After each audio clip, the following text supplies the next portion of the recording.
My channel Mouni life style. ఎలా ఉన్నారండి అందరూ? నేనైతే చాలా డల్గా కనిపిస్తున్నాను కదండి.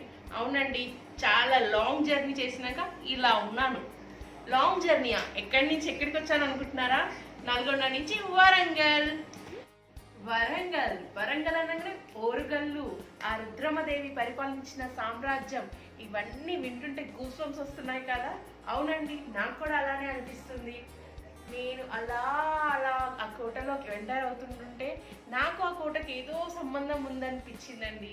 నిజం, నాకు ఈ ఫీలింగ్ నిజంగా మీలో ఎంతమందికి అలా కలిగిందో చెప్పండి, కామెంట్ చేయండి. అయితే వచ్చే దారిలో నాకెందుకో వరంగల్ కోటను మీకు పరిచయం చేయాలనిపించింది. అతి కష్టంగా లేట్ అయినా పర్లేదు మీకోసమని నేను వరంగల్ కిల్లాకి కూడా వెళ్ళానండి. కాకపోతే చీకటి అయిపోయింది. అయినా కానీ మీకోసం నేను కొన్ని క్లిప్స్ క్యాప్చర్ చేశాను. ఇవి మీకోసమే.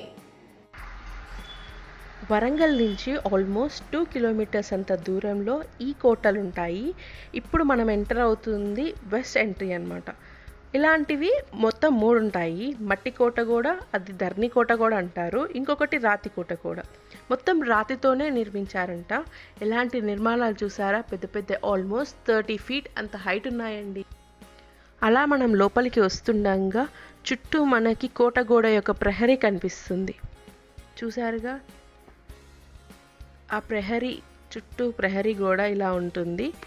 అలా లోపలికి రాగానే మనకి కిలా వరంగల్కి ఎంటర్ అయిపోతాము.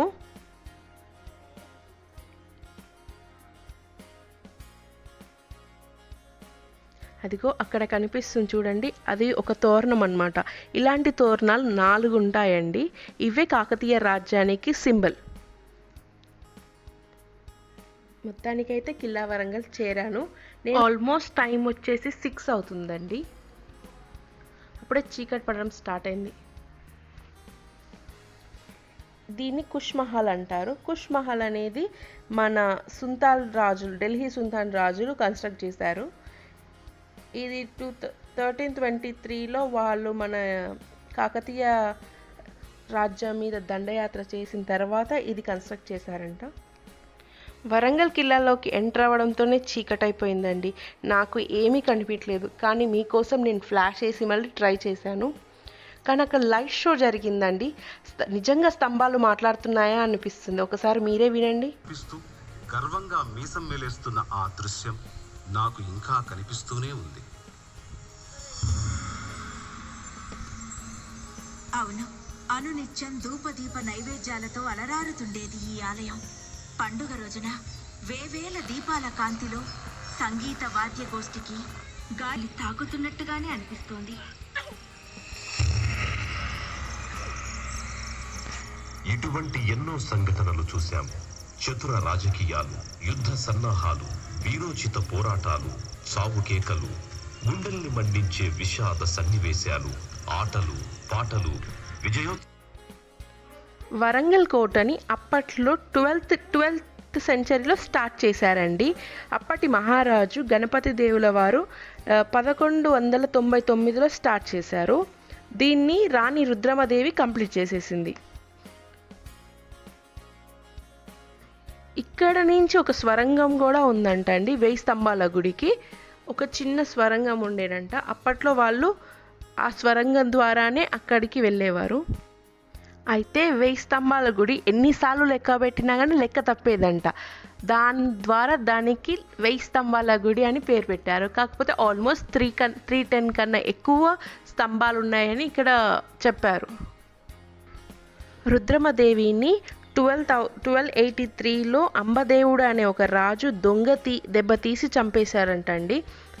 ఆమె చనిపోయే నాటికి ఆమె ఏజ్ వచ్చేసి 83 years. అప్పటికి కూడా ఆమె అంత స్ట్రాంగ్గా యుద్ధంలో 2 times ఓడించిందంట అంబదేవుడిని. 3rd timeకి ఆయన దొంగ దెబ్బతీసి ఆమెను చంపేశారు.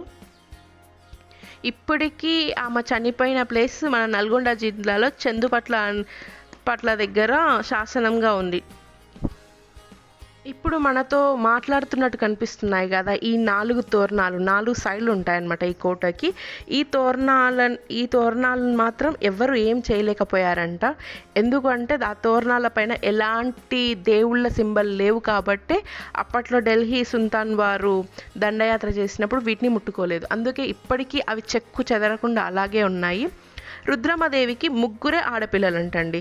సో ఆడపిల్లలు కావడంతో తన ఫస్ట్ కూతురికి పుట్టిన కొడుకునే తను అడాప్ట్ చేసుకున్నారు. తన పేరే ప్రతాపరుద్రుడు. ఇక్కడ కనిపిస్తుంది కదా, ఈ స్టోన్తోనే రామప్ప టెంపుల్ని కన్స్ట్రక్ట్ చేశారంట. ఇది చాలా అంటే చాలా లైట్ వెయిట్, వాటర్లో కూడా మునగట్లేదు. చూసారుగా. వరంగల్ గురించి, వరంగల్ కోట గురించి నాకు తెలిసింది మీతో షేర్ చేసుకున్నాను కదండి. మీకేమేమి తెలుసో నాకు కమెంట్ దూరంగా చెప్పండి. అంతేనండి, ఈ రోజుతో ఇదే నా ఎక్స్పీరియన్స్. నా ఛానల్ కనుక మీకు కొత్తగా చూస్తున్నట్లయితే నా ఛానల్ని లైక్ చేయండి, షేర్ చేయండి, సబ్స్క్రైబ్ చేసుకోండి. అంతే, పక్కనే ఉన్న గంటను కొట్టడం మర్చిపోకండి. Thanks for watching. Have a nice day. Bye bye.